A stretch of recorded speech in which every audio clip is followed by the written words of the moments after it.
Je vais parler un peu moins d'une demi-heure et nous aurons 10 minutes de discussion, si j'ai bien compris.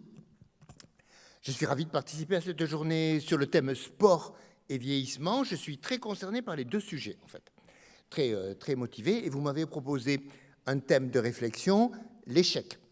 Alors, plus exactement, une idée qui était comment faire quelque chose de l'échec, pas rester sur l'échec, comment repartir, progresser à partir de l'échec. Bon. Alors, en jargon RH, le jargon des ressources humaines, on appellerait ça gestion constructive de l'échec. Mais j'avais proposé un titre que vous n'avez pas repris d'ailleurs, mais c'est pas grave. Donc moi j'avais proposé comme titre qui était réussir ou progresser, une alternative. Et j'ai besoin de cette alternative parce que je vais vous proposer de réfléchir sur une pensée de Confucius, le philosophe chinois Confucius, il y a 25 siècles. Mais on va aussi parler de nouveaux mouvements de philosophie contemporaine. Et le lien entre les deux est justement intéressant. Dans Confucius, alors si jamais ça vous donne envie de lire du Confucius, c'est très facile, hein. Il nous reste très peu de textes de lui. Ils sont très bien traduits en poche, gratuitement sur Internet, sous le titre « Pensée » ou « Analecte », en chinois « Lun Yu ».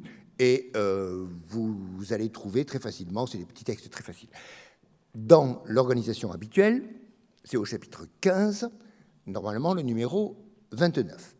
Et je prends une traduction un peu interprétative qui cadre avec ce qu'il nous faut aujourd'hui. Confucius dit « Commettre une erreur et ne rien en apprendre, c'est cela, commettre une erreur. Commettre une erreur et ne rien en apprendre, c'est cela, commettre une erreur. » L'idée, finalement, c'est celle qu'il nous faut. C'est l'idée que échec, erreur, on pourrait traduire aussi une faute morale, mais dans la pensée de Confucius, c'est pareil. Échec, erreur, faute morale, c'est pareil. C'est une philosophie de l'amélioration de soi. On s'en sert pour progresser, et tout va bien. Mais si on ne s'en sert pas pour progresser, ça ne marche pas. C'est là qu'il y a une vraie erreur, une défaite. Donc, si on regarde de plus près, première idée, ça existe. L'erreur, l'échec, ça existe. Il ne dit pas ça n'existe pas. Au contraire, il dit quelque chose d'assez fin. Il dit ça existe, mais pas au premier degré. Ça existe au deuxième degré. On peut dire que c'est une méta-erreur.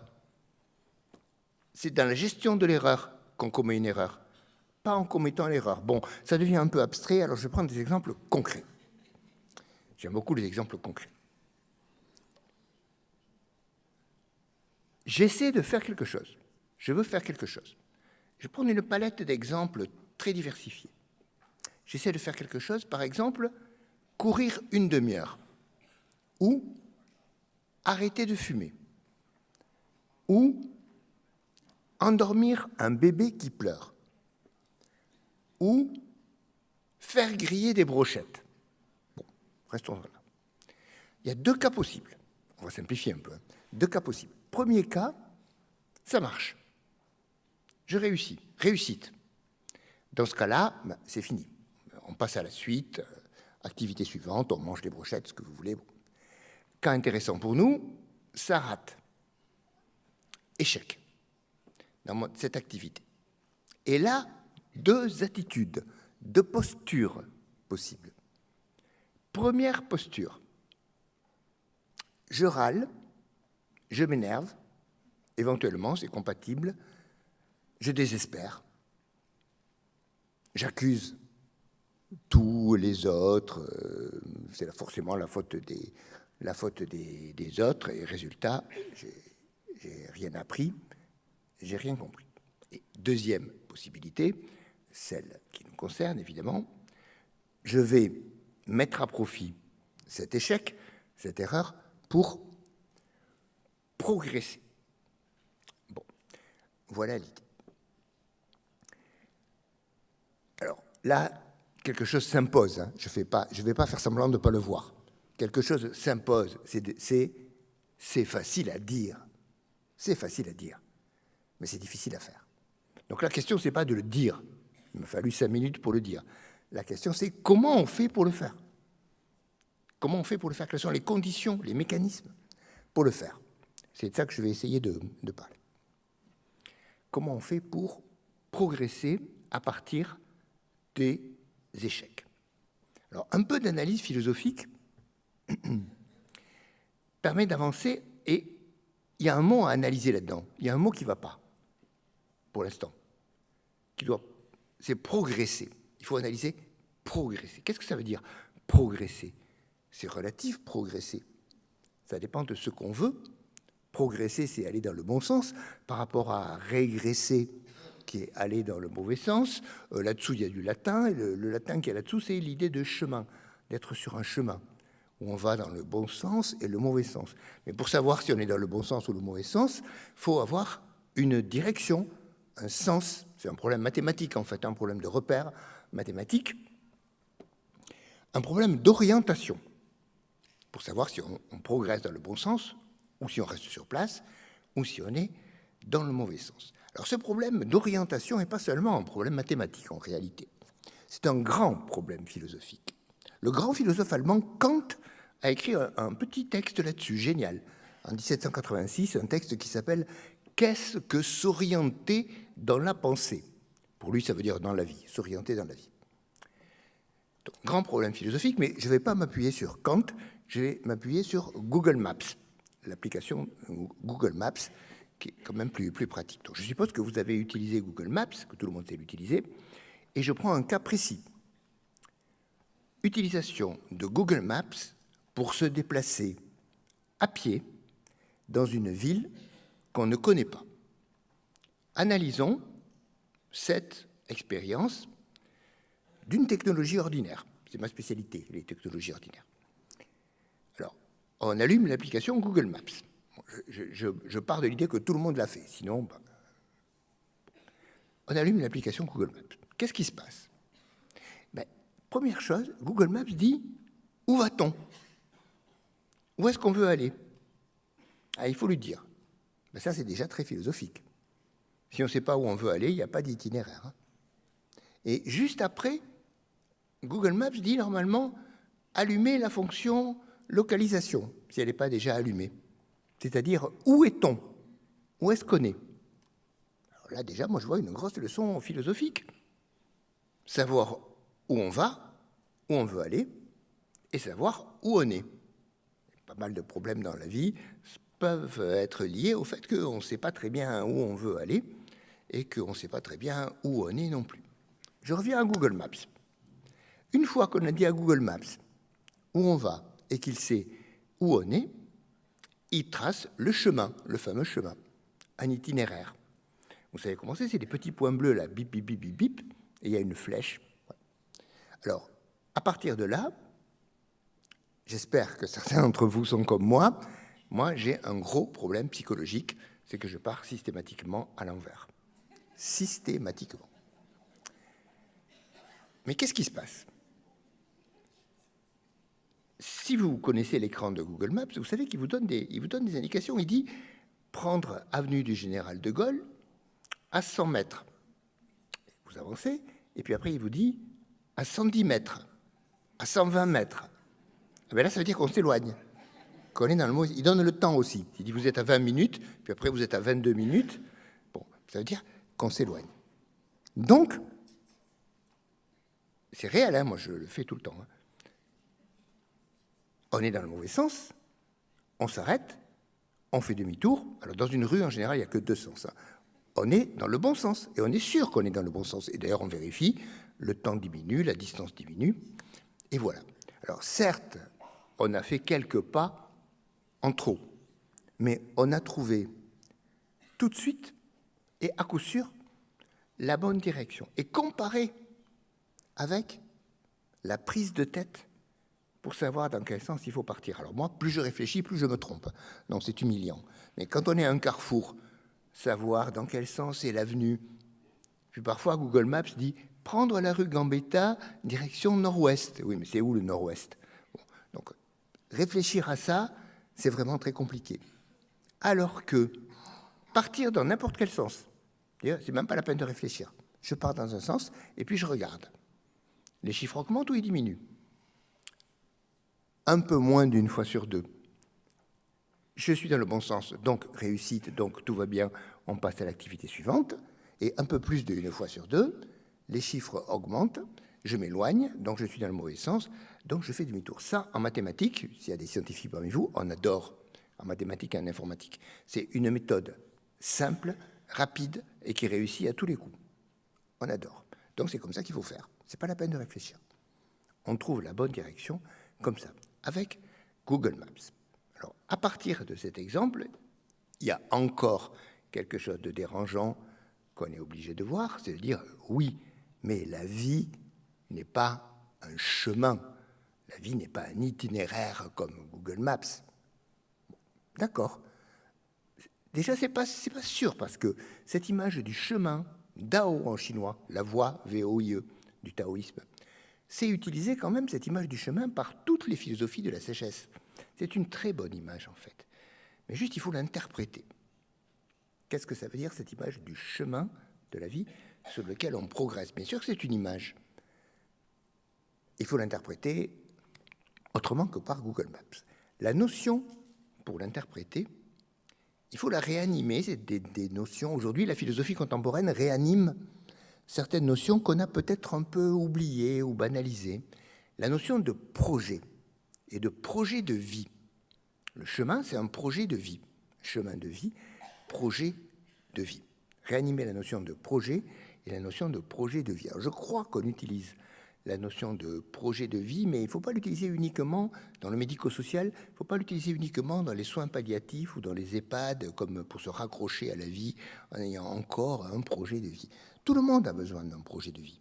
Les enfants ont plein de projets de vie. Les adolescents, ben justement, ils ont peut-être du mal à avoir un projet de vie ou à avoir le bon. Et puis même les adultes, hein, quand ils font leur crise de la quarantaine, c'est un problème, ou quand ils font un burn-out professionnel ou quelque chose comme ça, parfois les adultes ont un problème de Google Maps existentiel, en fait, c'est-à-dire de projet de vie, où je veux aller et où je suis. Et donc, pas d'itinéraire. Donc, réhabilitons la notion de projet de vie qui nous permet, à partir de l'image du chemin, de parler de progresser. Progresser peut vouloir dire quelque chose. Quand on a l'idée de projet de vie qui existe, et en philosophie contemporaine, on a réhabilité cette notion autour des doctrines du soin, S-O-I-N, donc ça doit vous parler, et dans le soin de soi. Le projet de vie, c'est d'abord le sien. On peut s'occuper du projet de vie des autres, mais il faut d'abord s'occuper du projet de vie de soi. Et on peut donner du soin aux autres, mais il est très sain, S-A-I-N, pour avoir un rapport sain aux soins d'autrui, d'être dans le soin de soi. Le soin de soi, alors, il y a eu une mode en philosophie anglophone, du care, les éthiques du care. Care, ça veut dire le soin, et dans le care, il y a le self-care, le soin de soi. Mais dans les auteurs francophones, les deux plus grands philosophes du XXe siècle, Michel Foucault, il parle du soin de soi, en retrouvant les doctrines de sagesse antique dans les cours au Collège de France à la fin de sa vie. Et Paul Ricoeur, c'est les deux plus grands philosophes du XXe siècle. Il parle aussi du soin de soi, dans une philosophie de la construction de soi comme une personne humaine. L'effort, l'activité de soin de soi pour se construire soi-même tout au long de sa vie comme une personne humaine. Ça, c'est exactement analogue à du Confucius. C'est analogue à la philosophie classique chinoise et aux doctrines de la sagesse. Soin de soi, projet de vie, progresser. Eh bien, c'est le cadre qui va répondre à la question comment gérer l'échec en progressant. Réponse en étant dans une logique de soin de soi qui définit un sens de progression, en intégrant l'échec au soin de soi. Dans la traduction que j'ai donnée de Confucius, qui est interprétative, et dans les exemples que j'ai pris, il y a une notion un petit peu plus précise qui est apprentissage. Apprendre. C'est très confucéen, ça aussi. Comme vous savez, dans les cultures est-asiatiques, on valorise beaucoup la connaissance, la culture, dans tous les sens du terme, la culture morale, mais aussi intellectuelle. Donc, il faut tout. Ça a de la valeur de chercher à apprendre, vouloir apprendre. Bon. Dans l'échec, on apprend de ses échecs. Et dans la réflexion contemporaine, on a beaucoup progressé dans la compréhension de ce que veut dire apprendre. Et il y a des phénomènes intéressants liés à l'échec. J'explique un peu. C'est humiliant un peu pour nous les humains, c'est que c'est le succès des intelligences artificielles et du phénomène qu'on appelle l'apprentissage profond, deep learning, qui nous a amenés à réfléchir à l'apprentissage. Comment ça marche là? Vous savez, c'est pas exactement un ChatGPT, le bon modèle, c'est la reconnaissance de forme. Comment un logiciel peut apprendre à reconnaître une forme? Par exemple, je prends un exemple simple, est-ce que dans l'image qu'on lui montre, il y a une tête de petit chat, une tête de chat ou pas? Alors, on sait comment il fait. L'apprentissage profond, c'est qu'il voit, il analyse des millions d'images, un très très grand nombre d'images, des millions d'images. Certaines sur lesquelles il y a des têtes de chat et d'autres où il n'y a pas de tête de chat. Et il dit oui ou non. Et il est corrigé. Quand c'est oui, aucun intérêt. Parce que il peut appliquer n'importe quelle règle s'il dit oui et qu'il y a une tête de chat. Si on lui montre que les têtes de chat, il n'apprendra jamais rien. C'est quand c'est non. Il a cru qu'il y avait une tête de chat, mais non, il n'y en a pas. Ou il a cru qu'il n'y en avait pas, mais oui, il y en a une. Donc, quand échec, là, on peut apprendre. Même une machine peut apprendre. Qu'est-ce que ça veut dire apprendre? Ça veut dire qu'elle change. Dans le verbe chinois qui est chez Confucius, ça veut surtout dire changer, évoluer. Elle change. Elle change une de ses règles de base. Et ce qui fait un peu peur, c'est qu'on n'a pas besoin de savoir quelle règle de base le programme change. Et il peut en changer. Alors, c'est plus compliqué que ça, puis je ne suis pas forcément compétent et on ne va pas en parler. Il peut les changer à la limite au hasard. Il essaie de changer une règle de base. Et il continue à tester. Et c'est comme Google Maps. S'il améliore son score avec la nouvelle règle, eh ben c'est bien. Il a appris. Et si son score diminue, ben c'est pas bien. Il rétablit et il essaie de changer une autre règle. Et en faisant ça très vite et un très grand nombre de fois, des millions et des millions de fois, il apprend à reconnaître des formes dans une image et ensuite la reconnaissance faciale et tout ce qui marche très bien. L'apprentissage humain, c'est pareil. Je vous disais, c'est un peu humiliant, mais ça nous a ramené à comprendre comment marche l'apprentissage humain. Nous, les humains, ce que nous savons faire, c'est parce que nous l'avons appris. Et je vais souligner, nous l'avons appris par essai et erreur, et surtout erreur. Exemple, marcher. Marcher debout. On a oublié, mais on a appris, et c'est pas facile. Et quand on a été rééduqué, on a réappris à marcher, et c'est difficile. Parler. Exemple plus intéressant. Aucun bébé, même les surdoués, à la naissance, ne dit « chers parents, ravi de faire votre connaissance ». Il apprend à parler. Et il échoue beaucoup. Au début, ça ne marche pas du tout, et ça l'énerve. Mais il continue à persévérer. Et il finit par parler correctement. Alors, sa langue maternelle. Tous les humains parlent correctement leur langue maternelle à condition, mais c'est important, qu'ils aient eu un environnement normal, suffisamment bienveillant, suffisamment compétent et suffisamment bienveillant.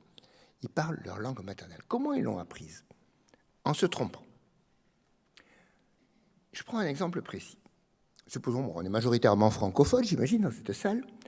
En français, est-ce que les locuteurs français qui parlent bien le français connaissent les règles d'emploi du conditionnel et du subjonctif? Il n'y a que les profs de français qui connaissent les règles. Mais on ne fait jamais de faute. Un francophone ne dira jamais « je voudrais que tu es là ». Il dira « je voudrais que tu sois là ». Et pourquoi? Parce que quand il était petit, il a dit « je voudrais que mon copain est là ». Et on lui a dit « non, sois là ». Je voudrais que le Père Noël ait déjà passé. Non, soit déjà passé. Il a fait des erreurs. Et l'environnement suffisamment compétent et suffisamment bienveillant, important, a corrigé ces erreurs. Et là, c'est le philosophe qui s'appelle Wittgenstein qui a découvert ça au XXe siècle. Dans les langues naturelles, nous appliquons des règles, tous les humains appliquent des règles sans jamais se tromper, en se trompant très peu, qu'ils ne connaissent pas. Nous n'avons pas appris les règles du conditionnel et du subjonctif, et pourtant nous les appliquons sans nous tromper. Donc c'est quand même très très fort l'apprentissage. Et il marche comment? Il marche avec l'erreur. C'est en faisant des erreurs. C'est pour ça que souvent, c'est vrai un peu chez les Français, on n'apprend pas bien les langues, parce qu'on ne parle pas. Pour apprendre une langue, il faut beaucoup parler et faire beaucoup d'erreurs. Et ces erreurs sont corrigées, et c'est comme ça qu'on apprend. On apprend les déclinaisons, les conjugaisons dans des langues où c'est compliqué, les tons en chinois, en faisant des erreurs qui sont corrigées. C'est la bonne façon d'apprendre. Apprentissage qui permet de s'améliorer, de progresser et de se fabriquer comme humain. Jusqu'à présent, je n'ai parlé que des composantes psychologiques, mais en fait cognitives, logiques de l'apprentissage et de la progression, qui sont une partie importante de la gestion de l'échec. Mais ce n'est pas la partie la plus importante. La partie la plus importante, c'est la partie morale, psychologique aussi, mais morale ou éthique. Et là, justement, à la fois chez Confucius, mais dans la philosophie éthique contemporaine, on a beaucoup de choses à dire sur ce qu'on appelle aujourd'hui, alors on a ressuscité cette notion, les vertus. Le mouvement le plus dynamique, à mon avis en tout cas, en éthique contemporaine, s'appelle les éthiques de la vertu. Vertu, ça veut dire les capacités morales, les capacités d'effort moral, les qualités morales qu'on travaille, qu'on éduque en soi, éventuellement chez les autres, mais qu'on développe en soi. Pour, dernier point qui est, à mon avis, le plus important, pouvoir apprendre de ses erreurs, il faut avoir une certaine posture éthique, caractérisée par des vertus précises. Alors, il y en a beaucoup, mais, vu le temps limité, je retiens que les 3 principales. Quelles sont les 3 vertus qui définissent la posture morale permettant de progresser grâce à ces erreurs? Je ne commenterai pas, mais peut-être vous remarquerez que c'est des vertus qui manquent un peu. La première, c'est l'humilité. L'humilité. L'échec, l'erreur, il faut avoir de l'humilité pour le reconnaître, la reconnaître comme erreur, le reconnaître comme échec, en tant que erreur ou échec. Et c'est difficile, l'humilité. Sans humilité, qu'est-ce qui se passe? Eh bien, on fabrique un personnage qui ne reconnaît pas ses erreurs, qui prétend que ce n'était pas une erreur. Ou s'il est vraiment délirant, qui ne fait jamais d'erreur, qui ne se trompe jamais, qu'il a tout bien fait, qui n'a pas connu l'échec.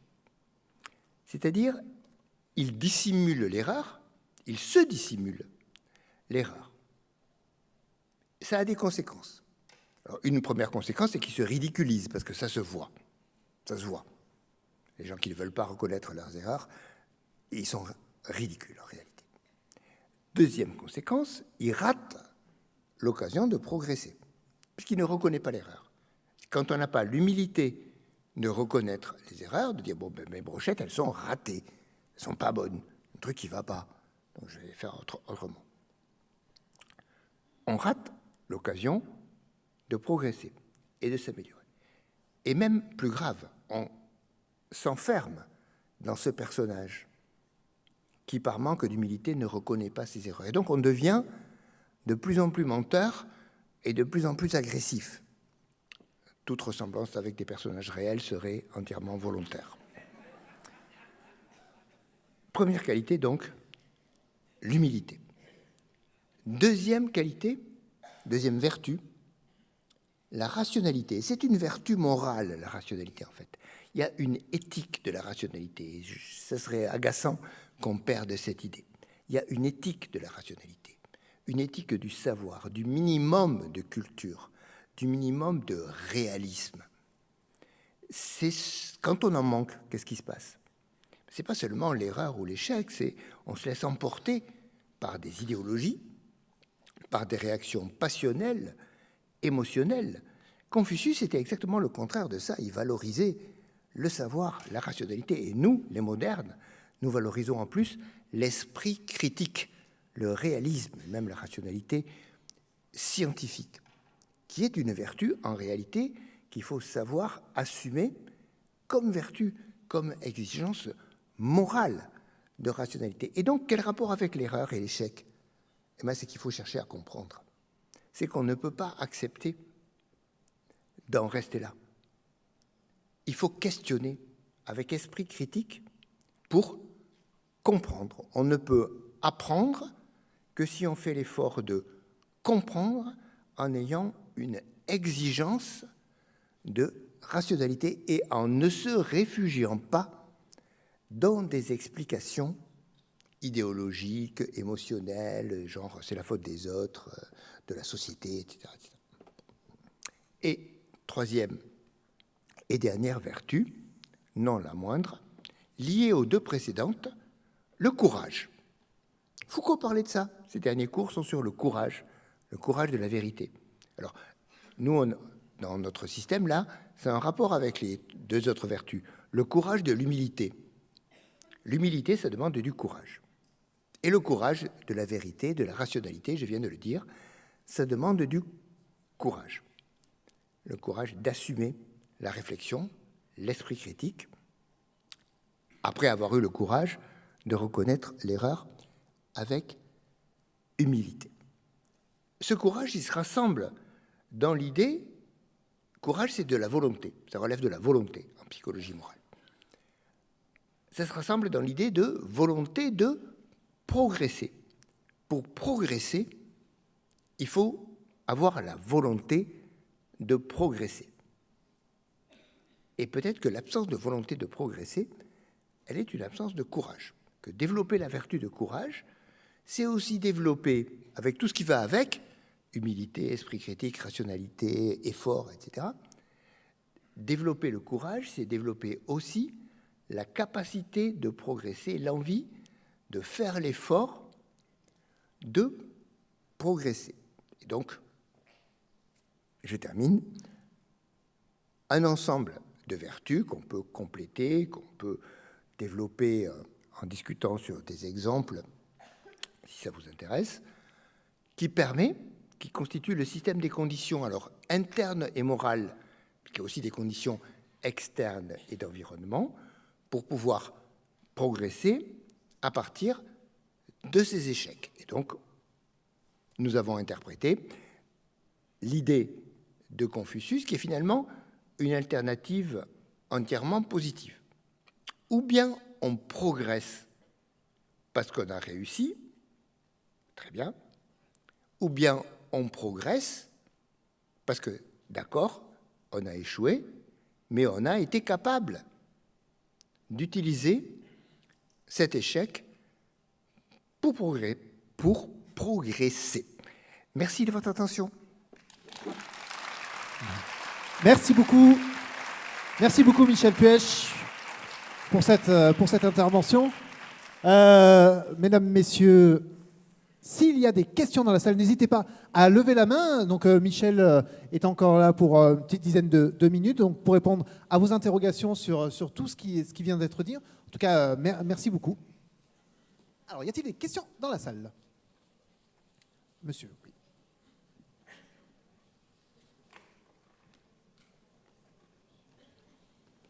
Oui, bonjour, Emmanuel Toss sur Arzano. Moi, je voulais vous interroger sur finalement les situations qu'on rencontre dans notre milieu professionnel, puisque, par exemple, on est soumis à des processus d'évaluation constants dans le médico-social qui évoluent avec maintenant un système de notation.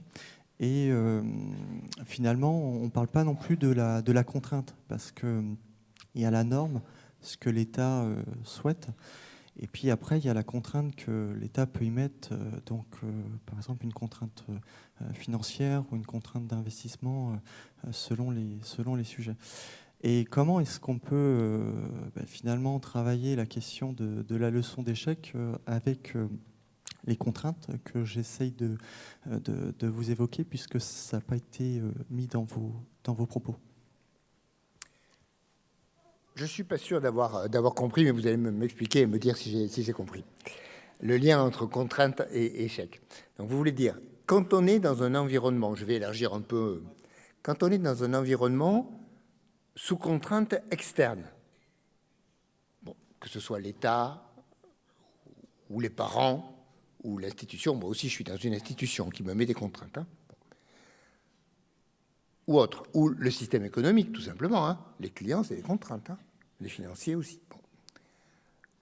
Donc finalement, tout le monde, tout le temps, en fait. Ce que vous voulez dire, c'est que dans ce contexte-là, il y a un type d'échec particulier, c'est l'échec de satisfaire à ces demandes, c'est ça? Oui, potentiellement. D'accord. Vous avez 2 heures. Méfiez-vous si je vous prends au mot. Bon, on peut finir la discussion après, non, si vous voulez. Est-ce que la notion d'échec est pertinente? Alors, au niveau du vocabulaire, oui, mais est-ce qu'on le vit comme un échec? Donc déjà, on va nettoyer le terrain. Il y a un premier cas. Alors, juste entre nous, hein, on va se dire que c'est très fréquent. C'est qu'on me met des contraintes, mais j'y crois pas à l'instant. Je sais qu'elles sont complètement bidons, donc je les remplis pas, mais je m'en fiche complètement. Et éventuellement, dans certains cas, même s'il y a des conséquences déplaisantes, c'est pas grave. Ma note administrative n'est pas augmentée. Bon, moi j'ai toujours le grade que j'ai eu quand j'ai été recruté en 1992. Ça me pose pas de problème, ça me va très bien.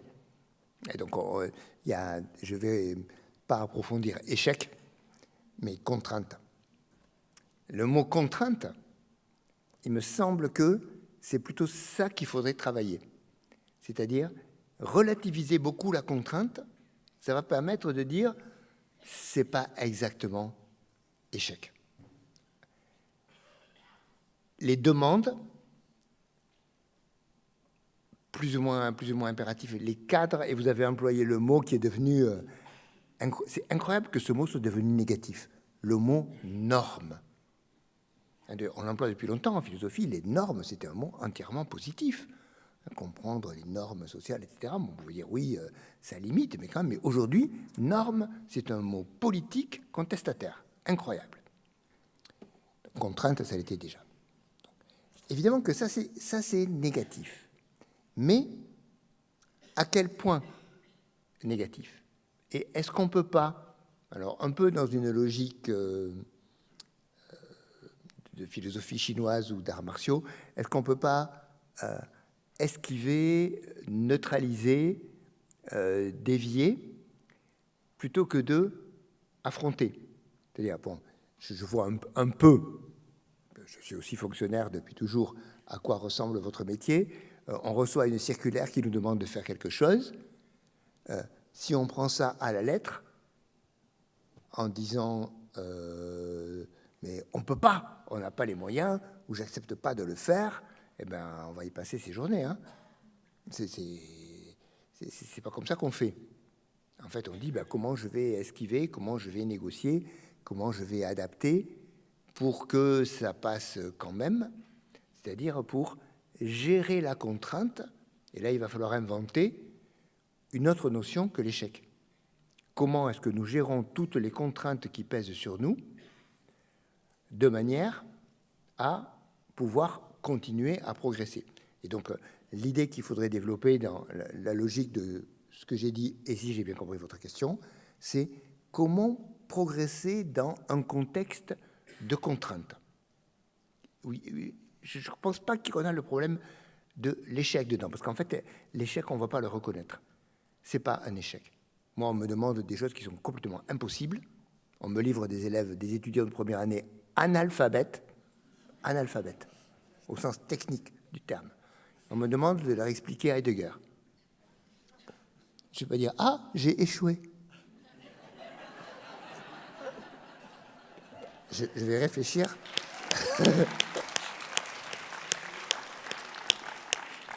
Vous effacerez ça de l'enregistrement, s'il vous plaît. On va réfléchir sur la contrainte. Comment on fait sous la contrainte? Eh bien, on y arrive. Hein, vous y arrivez dans vos métiers, et c'est souvent admirable.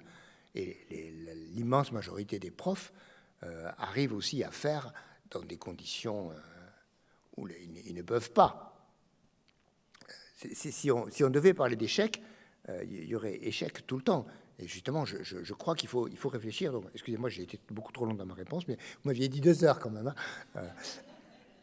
Réfléchir plutôt sur la contrainte. Que veut dire contrainte dans les systèmes modernes de sociétés hyper complexes? Sur ça, il faut réfléchir, oui. Mais je ne pense pas que ça touche beaucoup à la notion de échec au sens éthique profond dont je vais essayer de parler. Voilà. J'ai compris ce que vous vouliez dire ou pas? Merci beaucoup. Peut-être, monsieur parlait de l'État, peut-être on peut rebondir sur cette phrase d'un certain Emmanuel M. Je ne dirais pas que c'est un échec, ça n'a pas marché.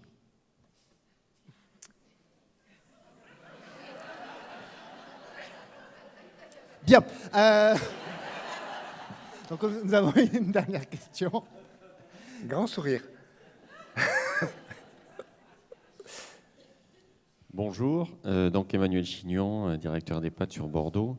D'abord, merci pour votre intervention parce qu'on n'a pas beaucoup dormi et moi, ça m'a bien réveillé. Ça m'a fait bien. Moi, j'avais une question. On est dans des métiers aujourd'hui où on accompagne quand même beaucoup de collectifs.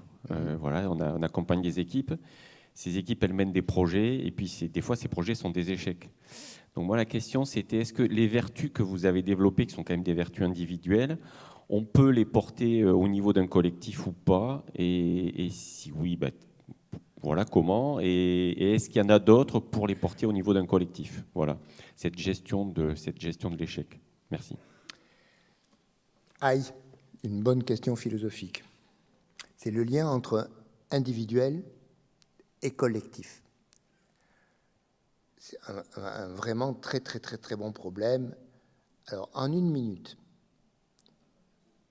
on va essayer de faire bouger une des choses que vous avez dites, c'est que ce sont des vertus individuelles.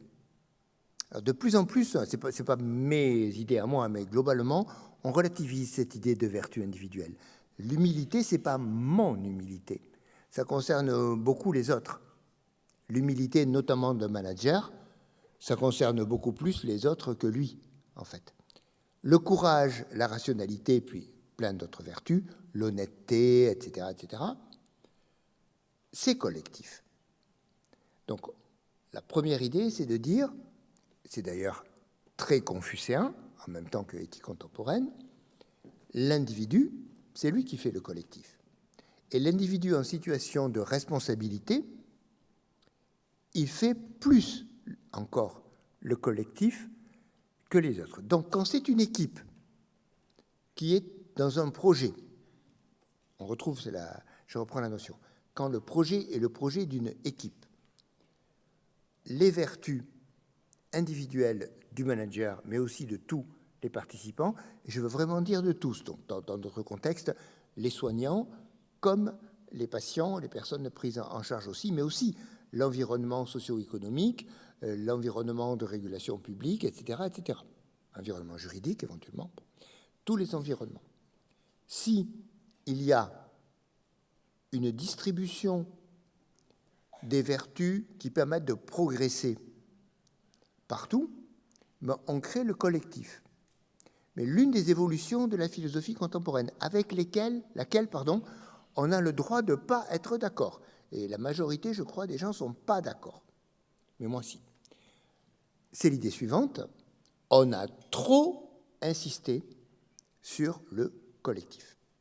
On a trop oublié, Ricoeur dit ça, et Foucault aussi à la fin de sa vie, on a trop oublié l'action de l'individu et la manière dont l'individu collabore à la construction du collectif.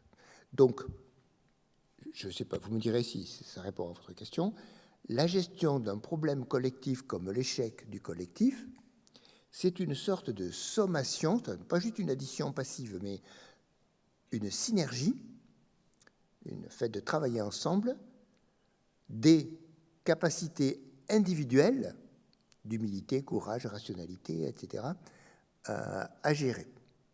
Et ça se fabrique. Le collectif se fabrique à partir des prises de conscience des individus. Il n'a pas une logique propre, externe ou déterministe. C'est ce qu'on dit en RH, hein, c'est les relations humaines, de plus en plus, les nouvelles générations demandent une qualité de relations humaines qui est ce qui fait fonctionner le collectif. Ce n'est pas les structures en tableur Excel ou les organismes, et encore moins les machines ou les choses comme ça. Donc, je termine en une phrase. Gestion de l'échec collectif renvoie quand même à agrégation des qualités individuelles mobilisées pour le gérer. Je ne sais pas si j'ai compris ou répondu. Merci beaucoup. Nous allons nous arrêter là pour ce matin. Merci beaucoup, Michel Puech. C'est moi qui vous remercie.